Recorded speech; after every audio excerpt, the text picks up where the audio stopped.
যুক্তরাষ্ট্রের প্রতিরক্ষা মন্ত্রণালয়ের এক বার্ষিক প্রতিবেদনে ভারতের অরুণাচল প্রদেশ নিয়ে চীনের ভয়ঙ্কর গোপন পরিকল্পনার তথ্য ফাঁস হয়েছে।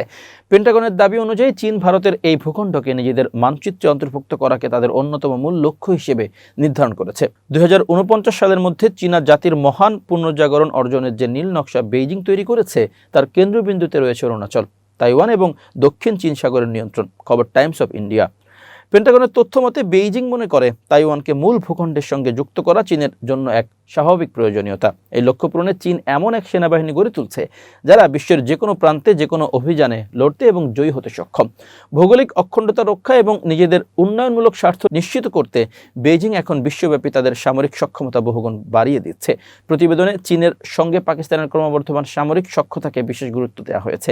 এতে বলা হয়েছে ইসলামাবাদের সঙ্গে বেইজিং তাদের সামরিক সম্পর্ককে এক অনন্য উচ্চতায় নিয়ে যাচ্ছে। জে-10 যুদ্ধবিমানের মতো স্পর্শকাতর প্রযুক্তির একমাত্র ক্রেতা হিসেবে স্বীকৃতি দিয়েছে। এছাড়া প্রায় $3 বিলিয়ন বিনিময়ে পাকিস্তানের কাছে 8টি উন্নত ইউয়ান ক্লাস সাবমেরিন বিক্রির প্রক্রিয়াও প্রতিবেদনে উঠে এসেছে। মার্কিন প্রতিরক্ষা দপ্তরের দাবি অনুযায়ী চীনের লিবারেশন আর্মি PLA এখন পাকিস্তানে স্থায়ী সামরিক ঘাঁটি স্থাপনের বিষয়টিকে গুরুত্বের সঙ্গে বিবেচনা করছে।